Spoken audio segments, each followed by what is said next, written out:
வணக்கம்ப்பா. இன்றைக்கி நம்ம வீட்டில் என்ன டிஃபன்னு பார்க்கலாம். சந்தகை இல்லை சேவை எப்படி வேணால் சொல்லலாம். அது எப்படி தாளிக்கிறது வீடியோ. தக்காளி சந்தகை எப்படி செய்யலான்னு பார்க்கலாம் வாங்க. ஃபஸ்ட்டு சட்டி வச்சு எண்ணெய் ஊற்றுங்க. நல்லெண்ணெய் இல்லை கடலெண்ணெய் எது வேணால் தேங்காய் எண்ணெய் கூட யூஸ் பண்ணிக்கலாம். ஊற்றிட்டு அதுக்கப்புறம் கடுகு கடலப்பருப்பு கொஞ்சம் எக்ஸ்ட்ரா போடுங்க. இது நல்லாயிருக்கும் சாப்பிடும்போது. அதுக்கப்புறம் வெங்காயம் நீல வாக்கில் அரிஞ்சு வச்ச வெங்காயம். அதுக்கப்புறம் இது வந்து தக்காளி சந்தகை. இதுலேயே வந்து லெமன் சந்தகை, முட்டை சந்தகை, சிக்கன் சந்தகை நிறைய டைப்ஸ் இருக்குது. அப்படி எப்படி வேணால் பண்ணி சாப்பிட்லாம். இது வந்து நிறைய பேர் இடியாப்பம் நினைப்பீங்க. ஆனால் இடியாப்பம் இல்லை, இது சந்தகை. அதுக்கப்புறம் தக்காளி போட்டுட்டு ஒரு ஸ்பூன் மஞ்சத்தூள், அப்புறம் ஒரு ஸ்பூன் வந்து வீட்டு மசாலா. வீட்டு மசாலா வந்து அடிஷ்னல் தான், நீங்கள் போகிறதா போட்டுக்கலாம்.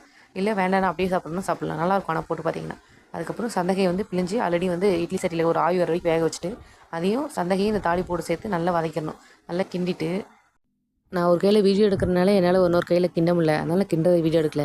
நீங்கள் நல்லா கிளறிட்டு கொஞ்சமாக கொத்தமல்லி தட்டை போட்டு நல்லா சுட சுட சாப்பிட்டு பாருங்கள். சூப்பராக இருக்கும். ட்ரை பண்ணி பாருங்கள். தேங்க்யூ. இந்த சந்தகை எப்படி செய்யலான்ட்டு இன்னொரு வீடியோ போடுறேன். பாய்.